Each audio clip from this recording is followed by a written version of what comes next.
গভীর জঙ্গলের ভেতর এক ভয়ঙ্কর বাঘ থাকত। তার নাম ছিল সিংহরাজ বাঘা।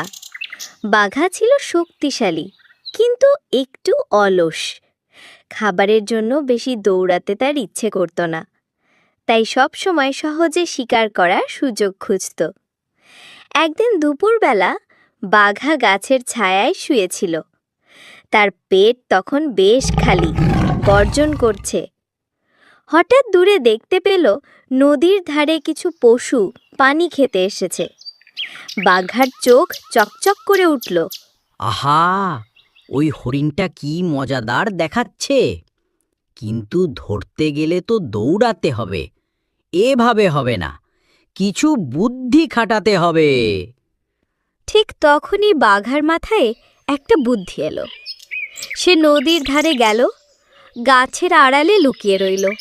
যখন হরিণটা পানি খাচ্ছিল, বাঘা গম্ভীর গলায় চিৎকার করে বলল, এই যে হরিণ, তুমি জানো না এই নদীতে ভয়ঙ্কর দানব থাকে? এখনই চলে যাও, নালে খেয়ে ফেলবে। হরিণ ভয় পেয়ে বলল, দানব? ও, আমি তো কিছুই জানতাম না। ধন্যবাদ বাঘা, আমি এক্ষুনি চলে যাচ্ছি। হরিণ তাড়াতাড়ি পালিয়ে গেল, কিন্তু বাঘার শিকারও হাতছাড়া হয়ে গেল। বাঘার দাঁত চেপে বলল, ধুর, বুদ্ধি ঠিক ছিল, কিন্তু পেট তো খালি রয়ে গেল। বাঘা এবার ঠিক করল সে জঙ্গলের রাজা হয়ে যাবে। সবাইকে ভয় দেখিয়ে খাবার সংগ্রহ করবে। তাই সে ঘোষণা করল, শুনে রাখো সবাই, আজ থেকে আমি এই জঙ্গলের রাজা। যে আমার কথা মানবে না তাকে আমি খেয়ে ফেলবো। এ কথা শুনে সবাই ভয় পেয়ে গেল। খরগোশ, শিয়াল, হরিণ সবাই বাঘার সামনে এলো। হুজুর, আমরা আপনার আদেশ মানতে রাজি, কিন্তু আপনি যদি আমাদের খেয়ে ফেলেন তাহলে তো আপনার রাজত্বে কেউ থাকবে না। বাঘা একটু ভেবে বলল, ঠিক বলেছ। তাহলে এভাবে করো, তোমরা পালা করে আমার জন্য খাবার আনবে।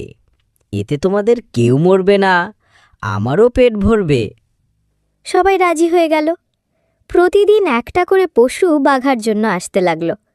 বাঘা খুব খুশি হলো। এখন আর তাকে শিকার করতে হয় না। অনেক দিন পর একদিন খরগোশের পালা এলো। খরগোশ ছোট, বুদ্ধিমান। সে ভাবল, এভাবে তো একদিন সবাই মারা যাবে, কিছু করতে হবে। খরগোশ একটা বুদ্ধি বের করল।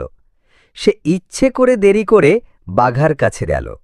বাঘা তখন ক্ষুধায় পাগল হয়ে আছে। খরগোশ, এত দেরি কেন?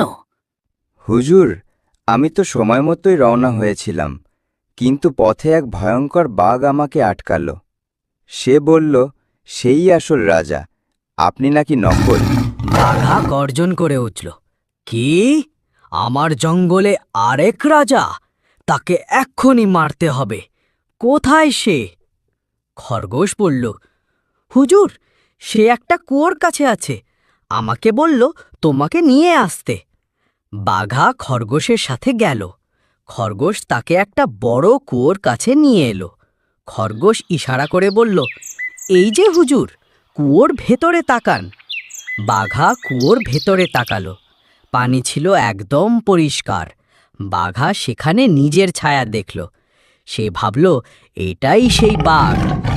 বাঘা গর্জে উঠে বলল, আরে, তুই আমার রাজত্ব চুরি করতে এসেছিস, আমি তোকে শেষ করে দেব। বাঘা রাগে ঝাঁপ দিল কুয়োর ভেতরে। থাপ! বড় শব্দ করে বাঘা কুয়ায় পড়ে গেল। বাঘা অনেক চেষ্টা করল, কিন্তু কুয়ো থেকে আর উঠতে পারল না।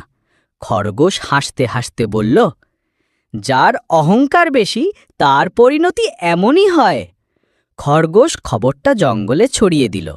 সবাই খুশি হয়ে গেল, আর সেই দিন থেকে জঙ্গলে শান্তি ফিরে এলো। গল্পের শিক্ষা: অহংকার করলে সর্বনাশ হয়, বুদ্ধি দিয়ে বড় সমস্যার সমাধান করা যায়।